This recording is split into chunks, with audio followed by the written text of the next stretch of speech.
ආයිබෝන් මම ඩොක්ටර් ශාමිලා සමරනායක.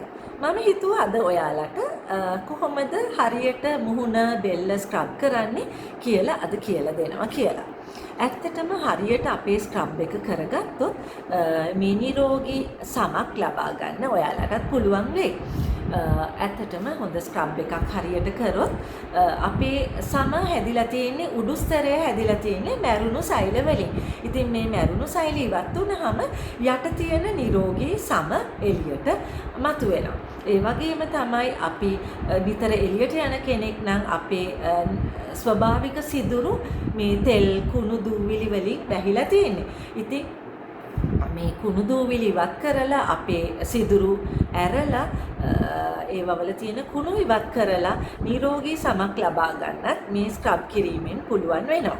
අපේ සමේ තියෙන ඩල්නස් එක එහෙම නැත්නම් රළුභාවය අඩු වෙලා සමේ ටෙක්ස්චර් එක හොඳට දියුණු කරගන්න පුළුවන්. නිරෝගී දිදුලන සමක් ලබා ගන්නත් පුළුවන්. හැබැයි මතක තියාගන්න ඕනේ අපි මේ ස්ක්‍රබ් කරන එක හරියට කරන්න ඕනේ. ඒ කියන්නේ ඕනෑමට වඩා තදින් නිතර ස්ක්‍රබ් කරන්න හොඳ නැහැ. මොකද එතකොට සමේ තියෙන බැරියර් එක ඩැමේජ් වෙනවා. මෙහෙම සම ඩැමේජ් වුණාම මොකද වෙන්නේ? සම රතු වෙන්න පුළුවන්, දැවිල්ල ගන්න පුළුවන්. ඒ වගේම තමයි සම ඉරිටේට් වෙලා පිම්පල්ස් වගේ දේවලුත් ඇති වෙන්න පුළුවන්. එහෙනම් දැන් අපි දන්නවා මොනවද අපිට ලැබෙන වාසි කියලා හරියට ස්ක්‍රබ් එකක් කරගත්තොත් එහෙනම් කොච්චර පාරකට සැරයක්ද සතියකට කී පාරක් අපිට ස්ක්‍රබ් කරන්න පුළුවන්. ඔයාගේ සම තෙල් සහිත සමක් නම් ඔයාට සතියකට වරක් හෝ දෙවරක් සම ස්ක්‍රබ් කරගන්න පුළුවන්. නමුත් ඔයාට තියෙන්නේ really sensitive සමක් නම් සතියකට වරක් එහෙම නැත්නම් දවස් 10කට වරක් වගේ සම ස්ක්‍රබ් කරගන්න පුළුවන්. නමුත් ඔයාට ගොඩක් පිම්පල්ස් තියෙනවා නම් ඔයාගේ සම සන්බර්න් වෙලා නම් ඉරිටේට් වෙලා නම් එහෙම නැත්නම් රතු වෙච්ච සමක් නම් ස්ක්‍රබ් කරන්න යන්න එපා. මොකද තියනට වඩා සම ඩැමේජ් වෙන්න පුළුවන්. ඒ කියන්නේ ඔයාගේ ස්කින් කන්ඩිෂන් එක වැඩි වෙන්න පුළුවන්. මෙහෙම ඩැමේජ් වෙච්ච සමකට ස්ක්‍රබ් එකක් කරගන්න ගියොත්. ඒ හින්දා මතක තියාගන්න ඇක්ටිව් පිම්පල්ස් තියෙන කෙනෙක් කවදාවත් ස්ක්‍රබ් කරන්න යන්න එපා. දැන් අපි බලමු කොහොමද හරියට ස්ක්‍රබ් එකක් කරගන්නේ කියලා.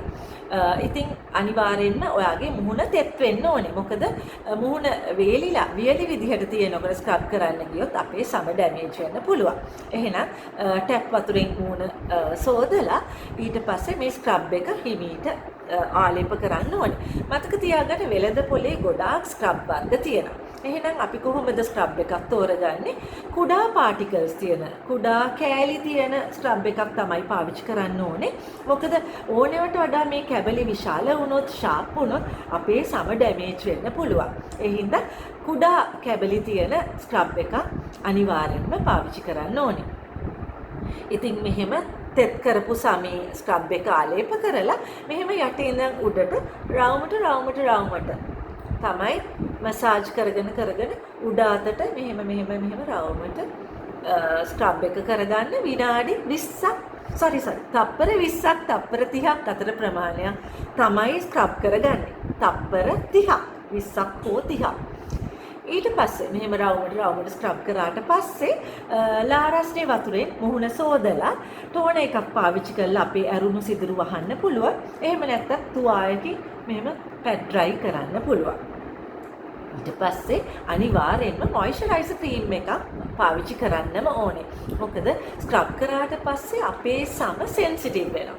ඉතින් මොයිස්චරයිසර් ක්‍රීම් එකක් අනිවාර්යෙන්ම ආලේප කරන්න ඕනේ ස්ක්‍රබ් කරාට පස්සේ. ඔයා එළියට යනවා නම් ස්ක්‍රබ් කරාට පස්සේ අනිවාර්යෙන්ම සන්ස්ක්‍රීන් එකකුත් පාවිච්චි කරන්න වෙනවා. මොකද ස්ක්‍රබ් කරපු සමක් ගොඩක් සෙන්සිටිව්. ඉතින් සන්බර්න් වෙන්න පුළුවන් හින්දා අනිවාර්යෙන්ම එළියට යනවා නම් සන්ස්ක්‍රීන් එකක් පාවිච්චි කරන්න. නැත්නම් මොයිස්චරයිසර් ක්‍රීම් එකක් ස්ක්‍රබ් කරාට පස්සේ ඇති. ඉතින් මේක තමයි හරි ක්‍රමය. මම ඔයාලට කිව්වනේ තෙත සමකට තමයි ස්ක්‍රබ් කරන්න කියලා. ඒ වගේම ඔයාලට පුරාම විනාඩි 5ක් විතර මුහුණ බෙල්ල ස්ටීම් කරගෙන වාෂ්ප අල්ලලා එතකොට සමේ තියෙන මැරුණු සෛල බුරුල් වෙනවා. එතකොට අපේ ස්ක්‍රබ් එකකින් වියලි සම ඉවත් කරන එක වඩා පහසු වෙනවා. මතක තියාගන්න ලොකු ප්‍රෙෂර් එකක් පාවිච්චි කරන්න යන්න එපා. හුඟක් ලයිට් වට තමයි රවුමට මසාජ් කරන්න ඕනේ. මොකද අපේ සම ඩැමේජ් වුණොත් අපේ සම තියවනවට වඩා රැලි වැටෙන්න පුළුවන්, එල්ලා වැටෙන්න පුළුවන්. ඒ හින්දා මතක තියාගන්න ඔයගේ ස්ක්‍රබ් එක ගොඩක් ජෙන්ටල් වෙන්න ඕනේ. සම ඇදෙන්න දෙන්න එපා. හොඳයි. දැන් අපි දන්නවා මොනවද ස්ක්‍රබ් එකකින් ලැබෙන වාසි, කොහොමද ස්ක්‍රබ් එකක් කරගන්නේ, සතියකට කී වරක් ස්ක්‍රබ් කරන්න ඕනේද කියලා.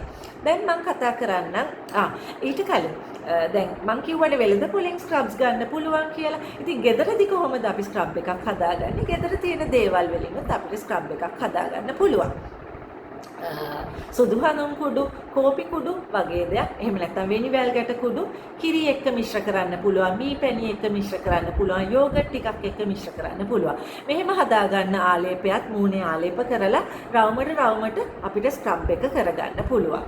ඉතින් එතකොට ලොකු වියදමක් යන්නේත් නැහැ මූණ ස්ක්‍රබ් කරන්න නේද? ඉතින් ඔයාලා අහලා තියෙනවද සමහර ප්‍රොඩක්ට්ස් තියෙනවා glycolic acid cream, AHA, BHA, salicylic acid වගේ දේවල් අඩංගු ක්‍රීම් වර්ග, සීරම් වර්ග. මේවා වලින් ජෙන්ටල් එක්ස්ෆෝලියේෂන් එකක් කරගන්න පුළුවන්. සතියකට වරක් එහෙම නැත්නම් දෙවරක් රැට නිදියන්න යන්න කලින් මේ වගේ කෙමිකල් එක්ස්ෆෝලියන්ට් එකක් තියෙන ක්‍රීම් එකක් සමේ ආලේප කරලා නින්දට ගිහිල්ලා පහුවෙන්ද වතුරෙන් සෝදලා දැම්මට පස්සේ ඔයාලට තේරෙයි මැරුණු සම ඉවත් වෙලා ලස්සන ග්ලෝ එකක් ලැබෙනවා කියලා. ඉතින් මේවට අපි කියනවා chemical exfoliants කියලා.